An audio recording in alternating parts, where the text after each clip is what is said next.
खासकर मेरा मकसद था कि मैं गांव के वैसे जगहों पे जाऊं जहां पे लोग बहुत ज़्यादा पिछड़े हुए हैं। उस वक्त में जब मैं वहां पहुंचती थी तो मैंने लोगों से जब पूछा तो मैं ये भी देखती थी कि लोग उस वक्त राख तक को यूज़ करते थे। तो वैसे लोगों के बीच में जाकर आप सोचिए कि ये कितना टफ रहा होगा कि जहाँ मैं लोगों को बताना शुरू करती थी कि मैं मासिक धर्म जागरूकता अभियान से आई हूँ, तब तक मैक्सिमम महिलाएँ जो हैं वो उठकर चली जाती थी। नमस्कार, मैं अंतोष कुमार और आप देख रहे हैं देसी बिहार। आज हम साक्षात्कार करने वाले हैं पैड वुमेन वंदना कुमारी जी का। आपने पैडमैन मूवी देखा होगा अक्षय कुमार का। आज वंदना कुमारी जी से जानिए किस तरह से उन्होंने स्ट्रगल किया इस क्षेत्र में, किस तरह से महिलाओं को उन्होंने जागरूक किया। आइए मिलते हैं वंदना कुमारी जी से।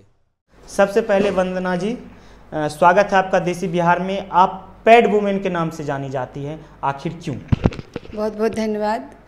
सबसे पहले मैं देसी बिहार एवं देसी बिहार की टीम को सभी को धन्यवाद देती हूँ कि आज आप लोग झारखंड में हमारे पास आए हैं। लोग मुझे पैड वुमेन के बारे में बोलते हैं। एक्चुअली इसके पीछे रीज़न यह है कि मैंने एक ऐसी सोच पर झारखंड में काम स्टार्ट किया है जिस पर लोगों को बात करना भी बहुत मुश्किल होता है। और ऐसे सिचुएशन में जहां हम अपने घर परिवार में बात नहीं कर पाते हैं, अपने भाइयों को नहीं बता पाते हैं, अपने फादर से बात नहीं कर पाते हैं, ऐसी सोच के साथ गांव में जाना और लोगों को बताना, तो इस वजह से लोग मुझे पैड वुमेन के बारे में। अच्छा, मेरे हाथ में ये पैड है माही केयर संस्थान का। इस पैड की खासियत क्या है? आखिर क्या कुछ है इस पैड में? हमने सुना है कि ये इन्वायरमेंटल फ्रेंडली है, प्लास्टिक का उपयोग नहीं किया है, सबसे बड़ी बात है। आखिर आप किस तरह से ये पैड बनाती हैं और क्या कुछ इस पैड के बारे में जानकारी हमारे दर्शकों को देना चाहती हैं? आप देख रहे हैं कि ये जो पैड है, इसका जो रैपर है बिल्कुल ही पेपर का बना हुआ है। तो सबसे पहले तो जब हम रैपर को ही फेंकते हैं तो ये पर्यावरण के लिए तो ये लाभदायक है, बट इसका इंटरनल पार्ट जो है ये बटर पेपर से बना हुआ है। तो इसके अंदर जो हमने यूज़ किया है वो केले के जड़ को में जो पाया जाता है एक लसीला पदार्थ रेशा जैसा, उसको मैंने इसमें यूज़ करवाया है ताकि ये बहुत जो ओवर ब्लीडिंग होता है उसको ये सोखता है। मार्केट में बहुत तरह के पैड हैं जो अलग अलग रेट में आते हैं और वो उसके वैल्यू पे डिपेंड करता है कि वो कितना सोखता है। बट हमारी संस्था ने एक जैसा ही पैड लेकर नॉर्मल और एक अल्ट्रा दोनों ही में आया है, लेकिन हमारा जो सिस्टम है कि आप 350 के माध्यम से ही आईडी लगाएंगे, चाहे वो आपको हाई लेवल की वो 80 वाला हमारा अल्ट्रा हो या नॉर्मल वाला हमारा ये 44 वाला नॉर्मल हो। तो हमने क्वालिटी को दोनों में सेम रखा है और चूँकि हमारा मकसद स्वच्छ बिटिया स्वच्छ भारत है, इस मकसद से मैंने इस काम को किया है और इस तरह के सैनिटरी पैड को लेकर आई हूँ ताकि मैं लोगों के बीच जागरूकता कर सकूं और लोगों को इस संस्था से जोड़कर सैनिटरी पैड के यूज़ के बारे में बता सकूं। यही मेरा मेन मकसद है संस्था। ये बताइए, जब आप शुरुआत किए थे किन दिक्कतों का सामना करना पड़ा? क्योंकि आपने सैनिटरी पैड के बारे में लोगों को जागरूक किया। आपने अभी खुद बताया कि लोगों को इससे बात करने में लोग कतराते हैं एक दूसरे से, तो किन किन कठिनाइयों का आपको सामना करना पड़ा? कठिनाइयाँ तो बहुत आई। जैसा कि आप जानते हैं कि मिशन ही हमारा मासिक धर्म जागरूकता मिशन है। अब इस मिशन को लेकर मैं कहीं भी जाती थी तो लोग सुनना पसंद नहीं करते थे। खासकर मेरा मकसद था कि मैं गांव के वैसे जगहों पे जाऊं जहां पे लोग बहुत ज़्यादा पिछड़े हुए हैं।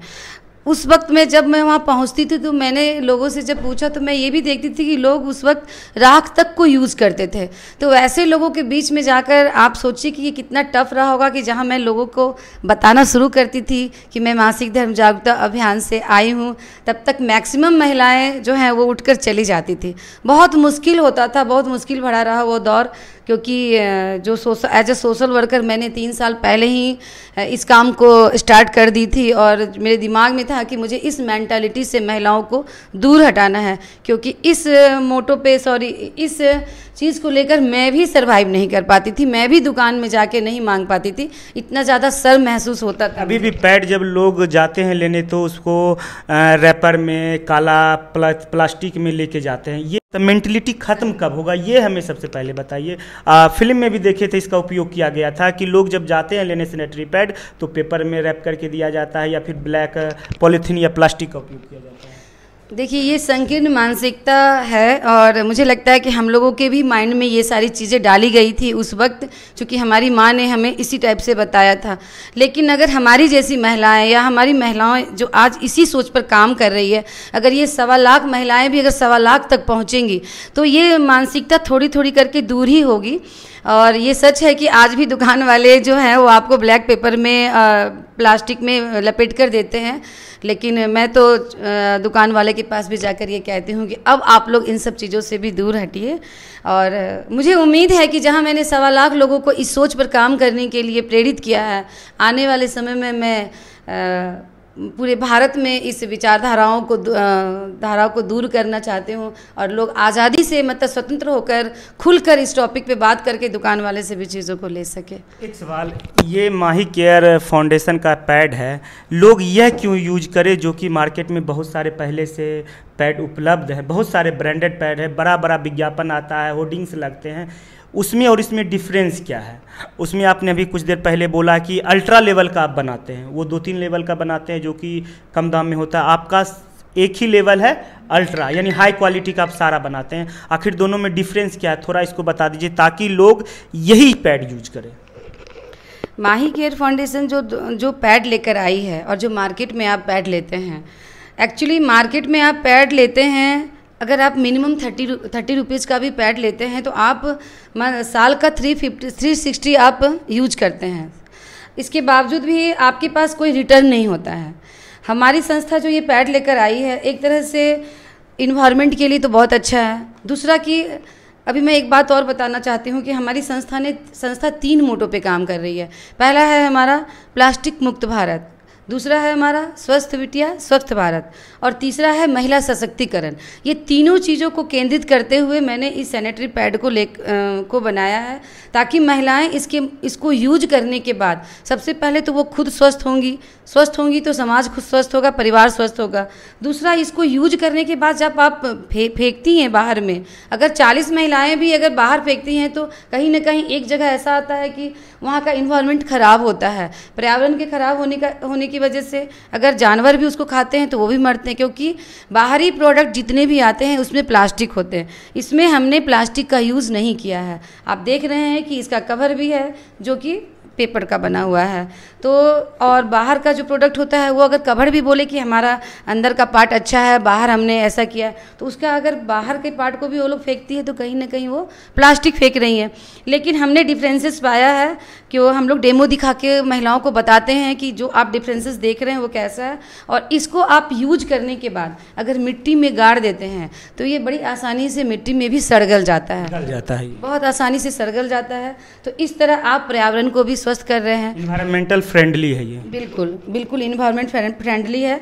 साथ ही साथ जो मैंने कहा महिला सशक्तिकरण, तो इसके माध्यम से महिलाएं इसमें इनकम भी प्राप्त करती है।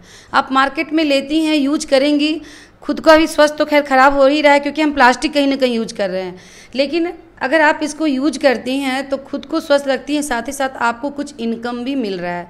तो आप कैसे इनकम कर रही हैं? जब आप इससे जुड़ती हैं संस्था से, तो संस्था को आप 350 देती हैं, बदले में संस्था इस तरह का 8 पैकेट महिलाओं को देती है। इस तरह कोई महिला अगर आपके साथ जुड़ती है संस्थान में 350 रुपया देके, तो 8 पैड आप उन्हें गिफ्ट में देती हैं। बिल्कुल, ये 8 पैड उस महिला को मिल जाता है एक साथ। उसके बाद मेरा मकसद है कि आप किसी 3 को जागरूक करो। हो सकता है अभी आपके मन में ये भी ख्याल आए कि ये तो कंपनियां भी करती हैं, लेकिन आप सोच सकते हैं कि जब संस्थागत हम किसी को एक सोशल वर्क करने बोले कि आप जाके 4 महिलाओं को 10 महिलाओं को जागरूक कीजिए, तो 2-3 महिलाओं के मन में सामाजिकता का नशा होगा, वो कर सकती है, बट लाखों हजारों महिलाएं इसमें नहीं आ सकती।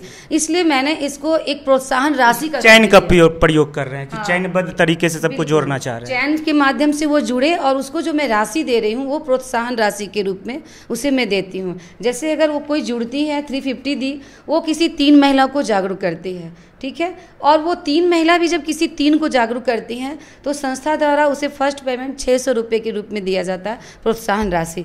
फिर उस महिला के माध्यम से जो 9 है वो 9 भी फिर 3 करेगी, यानी +27 जब होता है तो नीचे वाले जो 3 हैं उसको 600 और ऊपर वाले को 1000। इस तरह हमारा जो प्रोत्साहन राशि वो बढ़ता गया है, वो आप इसमें देख सकते हैं। अब कुछ महिलाओं को आपने स्कूटी भी दिया है, वो किस तरह से, अगर मान लीजिए कुछ महिलाओं का अचीव रहेगा, अरे यार हम तो स्कूटी ही लेंगे, वह किस तरह से होगा? वो है कि हम महिलाओं को एक टारगेट देते हैं, बीच बीच में मैं एक टारगेट देती हूँ कि अगर आप 400 महिलाओं को जोड़ सकी गांव के अनदर जगह में भी या कहीं भी जाके, तो आपको एक स्कूटी प्रदान की जाएगी। तो इसके माध्यम से महिलाओं में काफ़ी उत्सुकता होती है और वो जाती हैं और जागरूक करती हैं, और इस तरह करके 27 महिलाएं अभी तक हमारे संस्था में इस प्रोत्साहन उपहार को पा चुकी है, जो स्कूटी के रूप में उन्हें दिया गया। मेरे पास माही केयर फाउंडेशन का एक पेपर है, आप इसको स्क्रीन में देख लीजिएगा। इसमें देखिए सबसे ज़्यादा इसमें जो प्राइस का है, एक BMW कार भी है ना, उसके बाद 2 BHK फ्लैट है, मारुति ऑल्टो है, बहुत सारे हैं। ये तो बिजनेस की बात रहा। ये बताइए झारखंड में तो आप कितने महिलाओं को रोजगार इनसे अभी दे रही हैं इस फाउंडेशन के जरिए?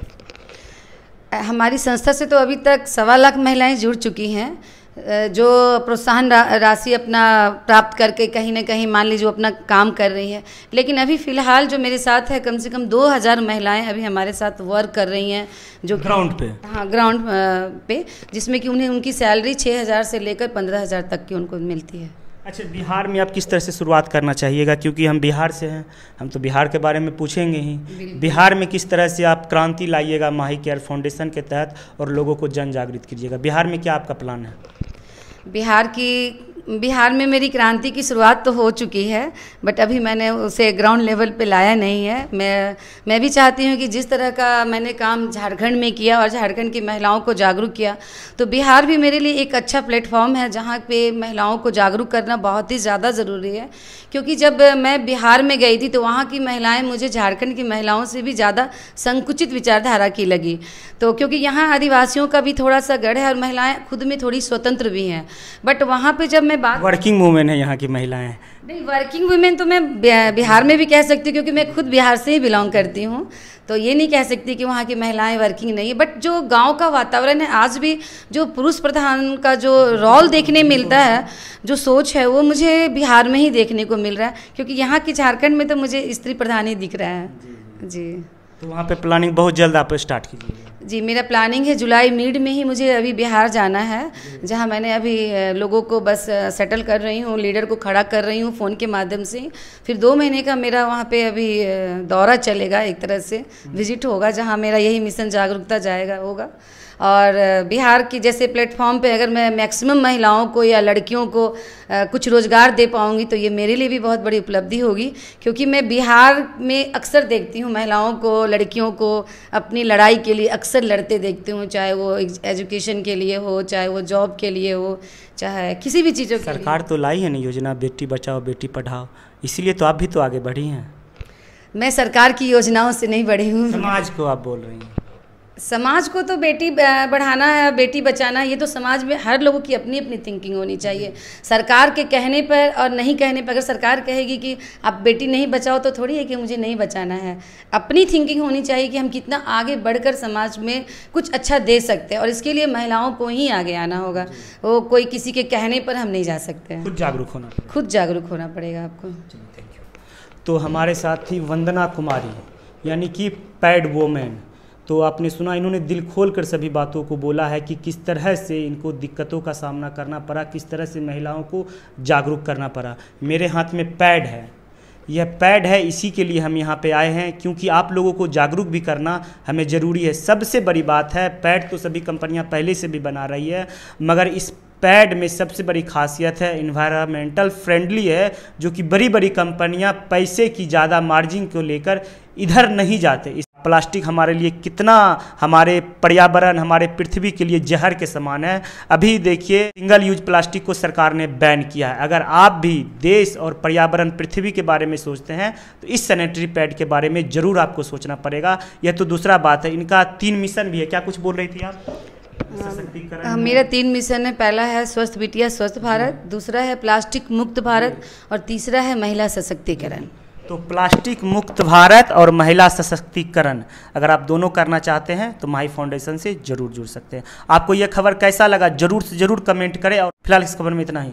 ऐसे ही खबरों के लिए बने रहे हमारे साथ। और